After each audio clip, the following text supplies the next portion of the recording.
Hey look, Harold Perrineau's in the credits. It probably doesn't mean anything. Sayid plays golf with another guy, and it's eventually made clear that this is a flash forward and he's the fourth member of the Oceanic Six. And then he kills the guy, and the sprinklers come on, which I can only assume is supposed to look dramatic, but it really isn't. It comes off more like they just happened to turn on during filming and Naveen Andrews didn't break character, so they decided to keep the shot. And why did he kill the guy? No idea.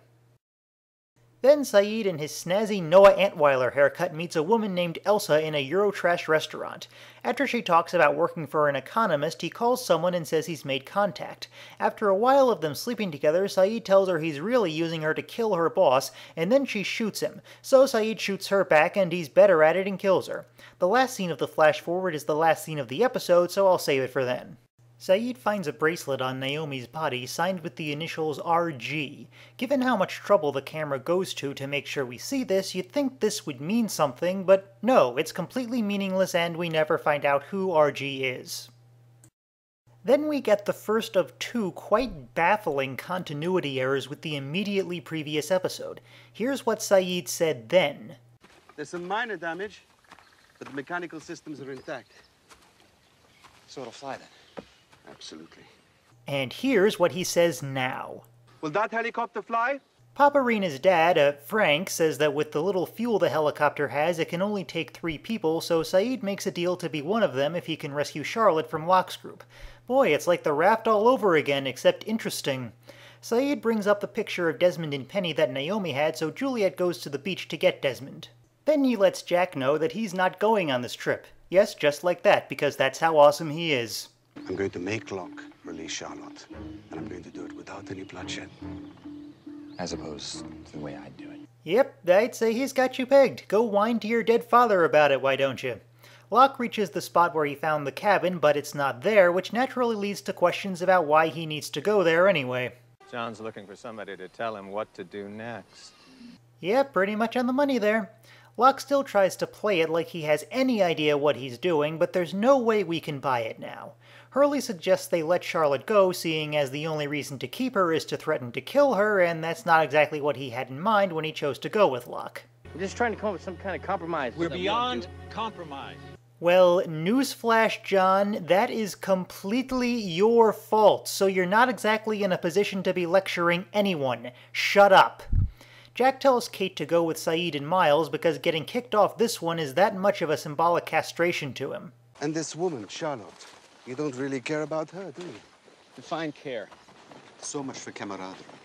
Yeah, gee, who's the one going after one of their crash buddies with guns?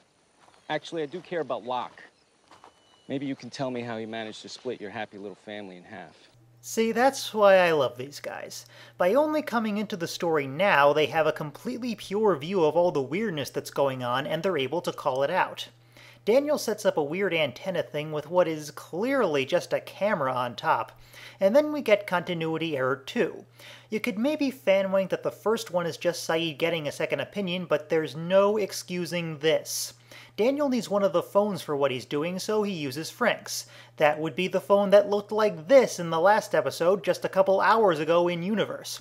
How does that even happen? You'd think at least Jeff Fahey would remember that he was using a broken phone prop before.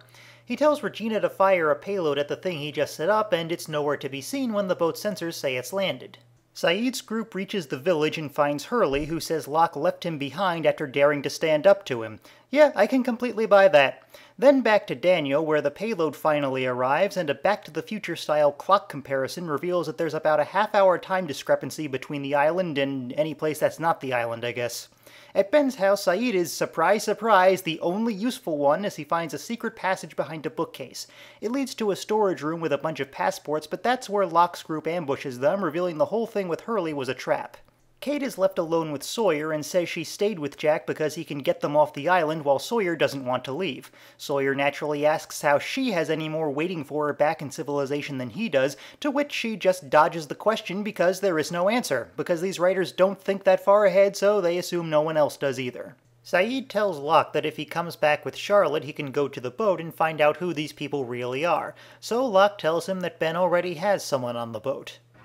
Forgive me, but the day I start trusting him is the day I would have sold my soul. Thank you. Why do more people not think this way? He then says he has something to trade for Charlotte, and the scene changes before we find out what it is. Juliet brings Desmond back, but Frank refuses to talk to him about Penny, so he just sort of calls a spot on the helicopter through sheer force of awesome. Sayid gets back and reveals that he traded Miles for Charlotte, but Frank doesn't like Miles too much, so he sticks to the deal. Oh, and Kate decided to stay because she's decided she's in love with Sawyer this week. Slut. Daniel tells Frank to make sure he leaves on the exact bearing they came in on, and he also agrees that the last spot should be taken by Naomi's body. So they all take off, including a shot that's a pretty obvious reference to the end of Platoon, because if you can't make quality work yourself, just copy someone else's. Now back to the flash forward where we meet Sayid's boss, Ben. Which, of course, brings up the question of why Sayid would be working for him given what we just saw him say about his soul, which we'll actually get an answer later. Not a great answer, mind you, but enough to keep it off the list. Unfortunately, I can't say the same for what happens next.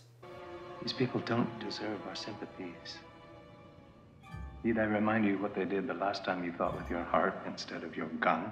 You'd think that with a build-up like that, this would be important, but we never learn who the Economist is or any of the other people in his group.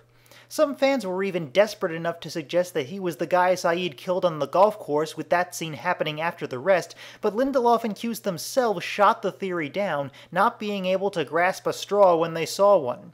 And let me remind you, from the moment they started writing this season, they knew exactly how many episodes they had left, at most, to finish the story. From the Season 4 premiere on, every single second that was not spent moving toward that goal was a second wasted. And yet they still felt free to fuck around like this, building a whole flash-forward story around events that mean nothing. Yeah, we find out Sayid's one of the 6 and working for Ben, but you'd think there would be a way to give us this information while also moving things forward. But that's these writers for you. My score for The Economist is 6 out of 10. After the dynamite opening 2 episodes, this was a real letdown, and it's even more disappointing in hindsight when you know exactly how much of your time is being wasted. Having set up the basics for the season, things get right back to the far too familiar pace we're used to, as we mostly just watch people arguing in circles about nothing. At least there's some forward progress, as in every episode this season, out of pure necessity.